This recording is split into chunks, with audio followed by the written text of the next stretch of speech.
제10장. 예수께서 거기서 떠나 유대지경과 요단강 건너편으로 가시니 무리가 다시 모여들거늘 예수께서 다시 전례대로 가르치시더니 바리새인들이 예수께 나와 그를 시험하여 묻되, 사람이 아내를 버리는 것이 옳으니까? 모세가 어떻게 너희에게 명하였느냐? 모세는 이혼 증서를 써주어 버리기를 허락하였나이다. 너희 마음이 완악함으로 말미암아 이 명령을 기록하였거니와 창조 때로부터 사람을 남자와 여자로 지으셨으니 이러므로 사람이 그 부모를 떠나서 그 둘이 한 몸이 될지니라. 이러한즉 이제 둘이 아니요 한 몸이니 그러므로 하나님이 짝지어 주신 것을 사람이 나누지 못할지니라 하시더라. 집에서 제자들이 다시 이 일을 물으니, 누구든지 그 아내를 버리고 다른 데에 장가드는 자는 본처에게 간음을 행하며 또 아내가 남편을 버리고 다른 데로 시집가면 간음을 행함이니라. 사람들이 예수께서 만져주심을 바라고 어린아이들을 데리고 오매 제자들이 꾸짖거늘 예수께서 보시고 노하시어 이르시되, 어린아이들이 내게 오는 것을 용납하고 금하지 말라. 하나님의 나라가 이런 자의 것이니라. 내가 진실로 너희에게 이르노니 누구든지 하나님의 나라를 어린아이와 같이 받들지 않는 자는 결단코 그곳에 들어가지 못하리라 하시고 그 어린아이들을 안고 그들 위에 안수하시고 축복하시니라. 할렐루야. 네, 이른 새벽 주님 전에 오신 믿음의 성도님들 환영하고 축복합니다. 오늘 말씀은 예수님께서 이 결혼과 이혼에 대한 하나님의 뜻이 무엇인지에 대해서 가르쳐주고 있습니다. 여러분, 우리 가정은요, 태초에 하나님께서 가장 하나님 나라의 모범이다, 표본이다 라고 하는 그러한 곳이 바로 가정입니다.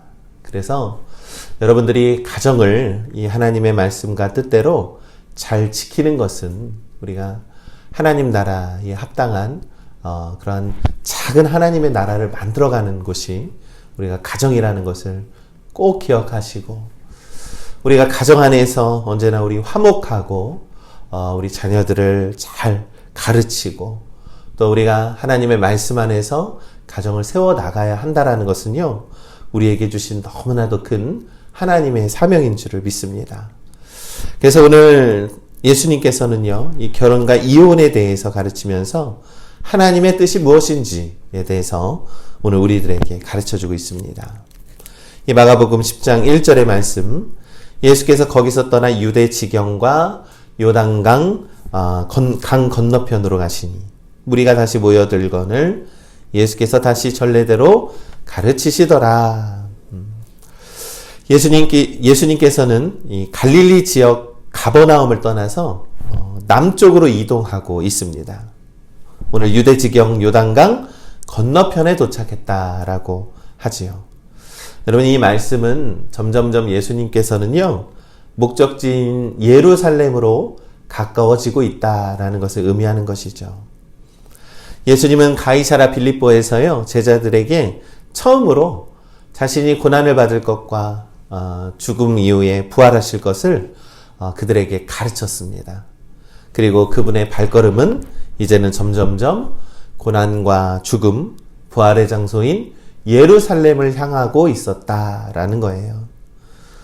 여러분, 마찬가지로 우리도 지금 이 사순절의 기간 점점 십자가로 더욱더 가까이 가고 있습니다. 그렇다면 우리는 어떤 마음과 믿음으로 이 하루하루를 보내고 또 우리가 어떤 마음으로 예수님을 따라야 할까를 꼭 묵상해야 합니다. 그것이 바로 사순절의 의미입니다. 예수님께서는 제자들을 늘 가르쳤던 것처럼 하나님의 말씀대로 살라고, 하나님의 말씀이 이것이라고, 또한 새로운 율법을 너희에게 전해주겠다라고 하면서 늘 전례대로 평소와 같이 다름없이 하나님의 말씀을 우리들에게 가르쳐주고 있다라는 것이죠. 이처럼 우리도 점점점 십자가로 하루하루 가까워질수록 하나님의 말씀을 더욱더 가까이 하고 하나님의 뜻이 무엇인지 헤아리면서 살아가는 우리 믿음의 성도들이 되어야 한다라는 것입니다. 그때 마가복음 10장 2절에 바리새인들이 예수께 나와서 그를 시험하여 묻되 사람이 아내를 버리는 것이 옳으니까? 라고 묻습니다.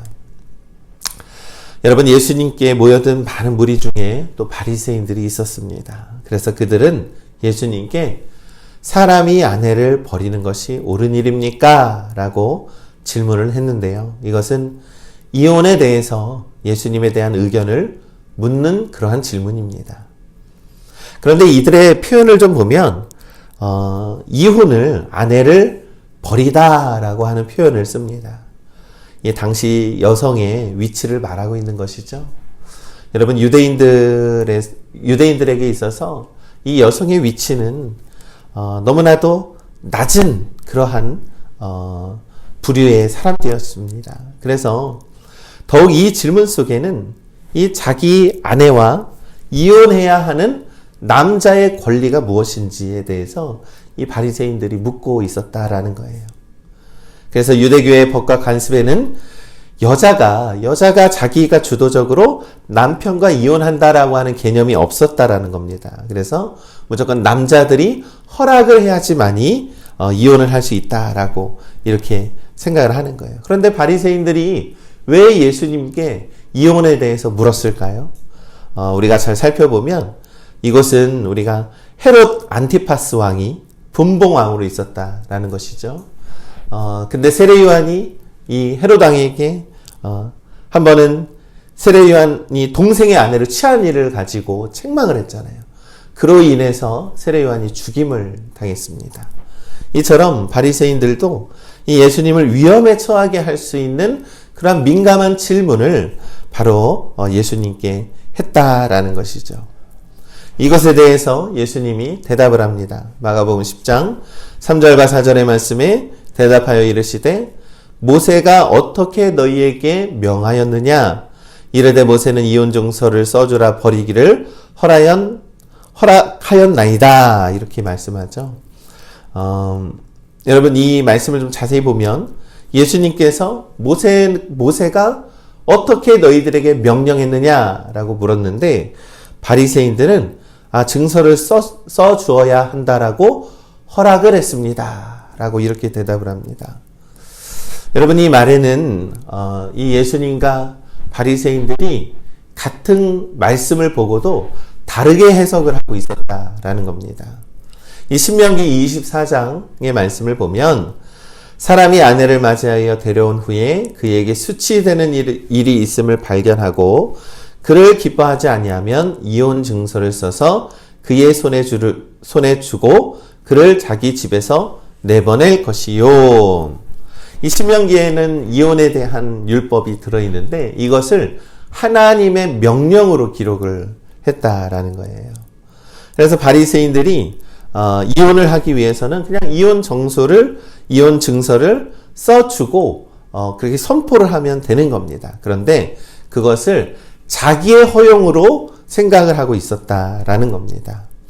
그런데 모세는 이혼을 허용하는 것이 아니라요. 이 아내에게 이혼 증서를 써주는 것이 하나님의 명령이다라고 가르쳤기 때문입니다. 이 말은 이혼을 당한 여성이 앞으로 어려움을 처할 텐데 이것이 하나님의 권위 안에서 이렇게 이루어진 것이니 이 여인을 잘 보호하라라고 하는 뜻이 있는데 당시 유대인들이 이 남자의 허락, 남자의 권리가 중요하다라는 뜻으로 이 말씀을 해석하고 있었다라는 것이죠. 결국 바리새인들은요, 이 자기 자신의 유익을 위한 권리로서 이 이혼 증서를 써주어야 된다라고 주장을 하고 있었다라는 겁니다. 그런데 예수님은 그것이 아닙니다. 하나님의 명령이라고 했습니다. 그것은 보잘것없는 여인을 보호해야 한다라고 하는 하나님의 명령의 개념으로 율법을 말씀하고 있었다라는 것이죠. 여러분, 이처럼 예수님은요, 가장 보잘것없고 연약한 자들을 살펴야 하는 것이 참된 하나님의 뜻인데 너희들은 너희들의 생각과 판단으로 그 여인을 업신여긴다. 아내를 업신여기고 있다라는 것을 예수님께서 지적을 하고 있는 것입니다.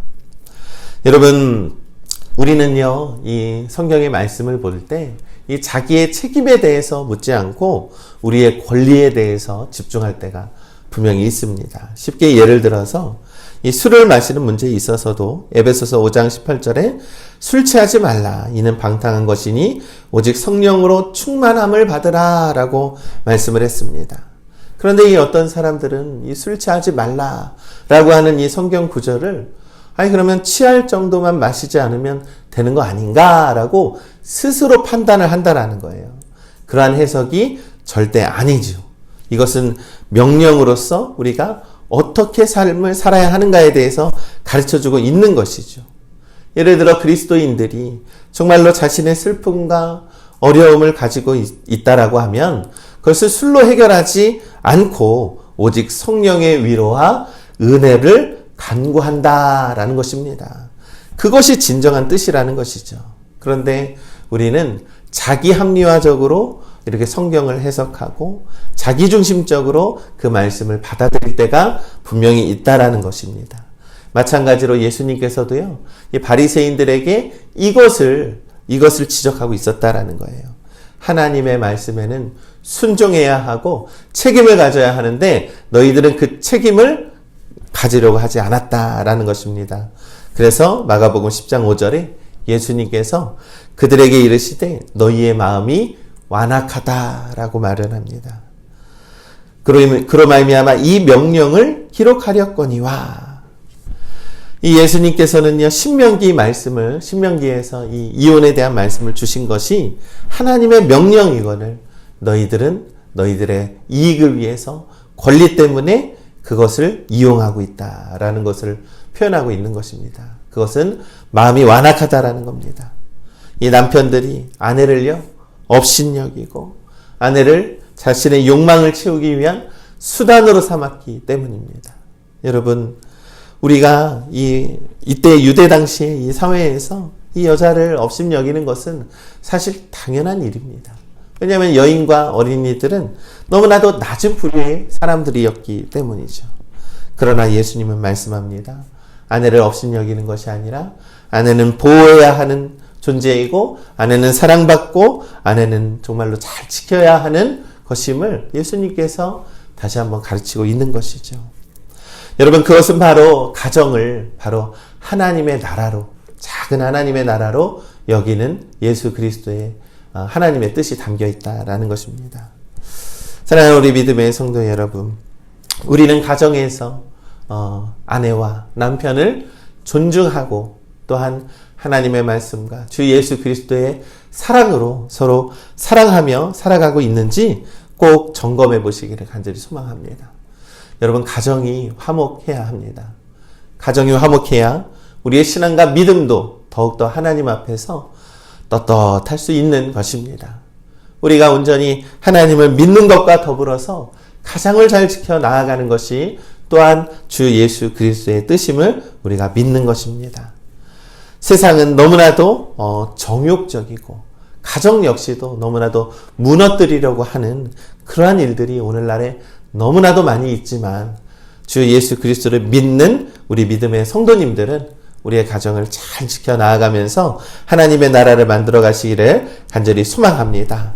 그러면서 예수님께서 우리에게 가르쳐 주시기를 마가복음 10장 6절에서 9절의 말씀에 보니 창조 때부터 사람을 남자와 여자로 지으셨으니 이러므로 사람이 그 부모를 떠나서 그 둘이 한 몸이 될지니라. 이러한즉 이제 둘이 아니요 한 몸이니 그러므로 하나님이 짝지어 주신 것을 사람이 나누지 못할지니라 하시더라.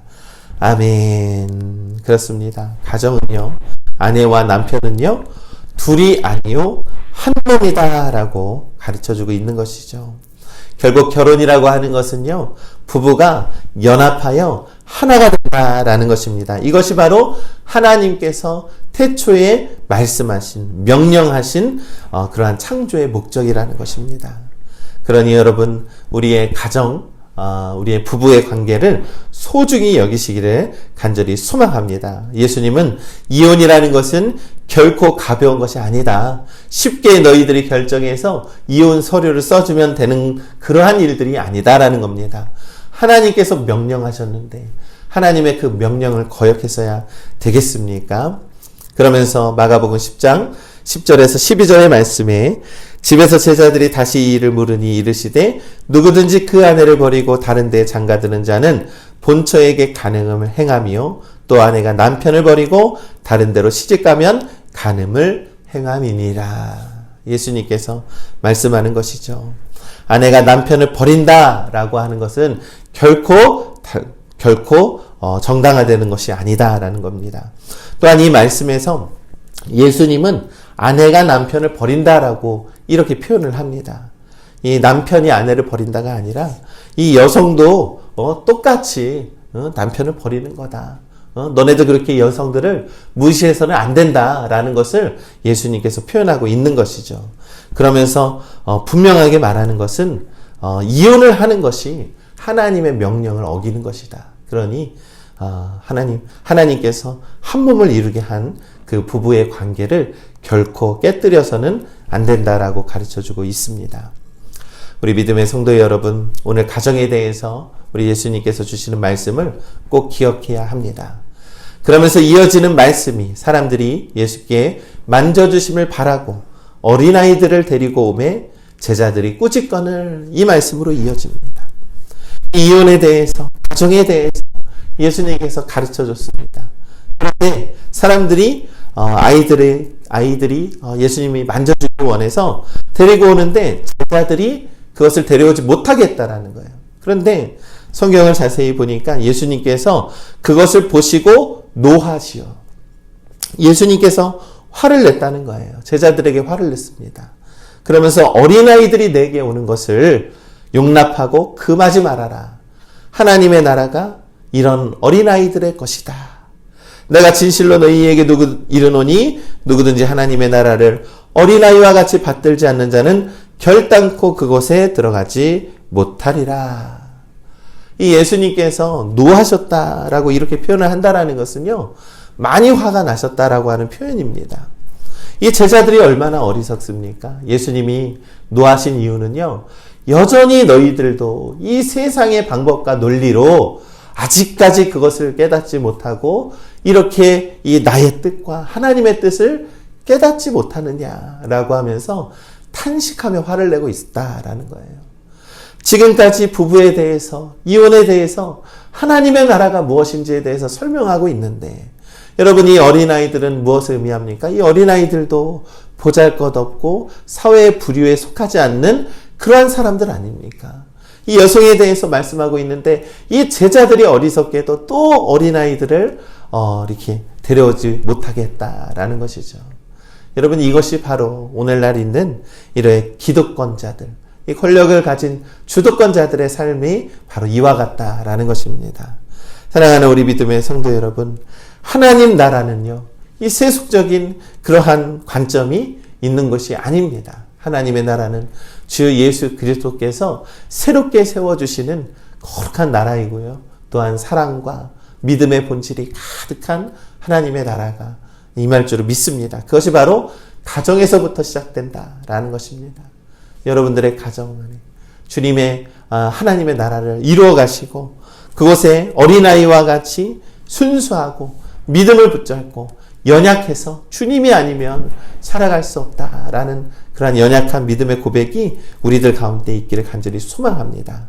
주님은요, 그러한 우리를 지켜주십니다. 우리가 이 가정을 지키는 것은요, 믿음의 세대들을 믿음으로 안전한 장소로 만들어가는 겁니다.